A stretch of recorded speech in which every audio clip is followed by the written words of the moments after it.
ہر دن جو ہے وہ جتنا بھی شکر ادا کر سکیں اتنا رب تعالیٰ کا شکر ادا کرنا چاہیے ہمیں۔ تو پھر آتے ہیں جناب ٹاپک کی طرف۔ آج کی جو ویڈیو ہے بہت ہی خاص اور اہم ہے اس لحاظ سے کہ رب تعالیٰ کا کلام آپ کو بتانے والی ہوں۔ اتنی میری اوقات نہیں، پھر بھی اللہ تعالیٰ نے اگر مجھے چنا ہے کہ میں رب تعالیٰ کا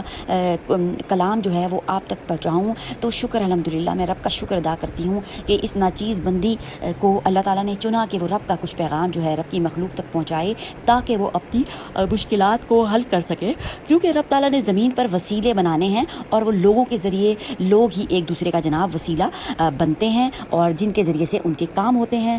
جیسا کہ جب گاڑی خراب ہوتی ہے تو ہم جناب گاڑی والے کے پاس جاتے ہیں، جوتا اگر ہمارا ٹوٹ جاتا ہے تو ہم موچی کے پاس جاتے ہیں، اور اگر ہمارے گھروں میں جو کام والی ہمیں ضرورت ہوتی ہے تو ہمارے گھروں میں ہیلپرز آتی ہیں۔ تو اسی طرح ویورز یہ وسیلے ہیں ہمارے، کیونکہ ہم اکیلے جو ہے نا وہ دنیا میں کچھ بھی نہیں کر سکتے، اس لیے رب تعالیٰ نے ایک دوسرے کا جو ہے وہ ہمیں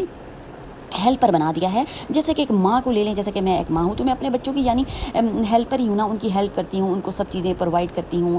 کھانا دیتی ہوں۔ تو بے شک کہ رب تعالیٰ جو ہے وہ خالق ہے اور مالک ہے، پر وسیلہ دنیا میں رب نے جو ہے وہ بنایا انسان کو، انسان کا۔ چلے جی یہاں پہ بات ختم کرتے ہیں اور آتے ہیں ویڈیو کی طرف۔ تو آج کی جو ویڈیو ہے بہت خاص اور اہم ہے جناب، ناممکن کو ممکن بنائے۔ تو وہ بہت ہی آسان سا کلام ہے، سب کو آتا ہے اور سب لوگ ہی ڈیلی ماشاءاللہ سے ان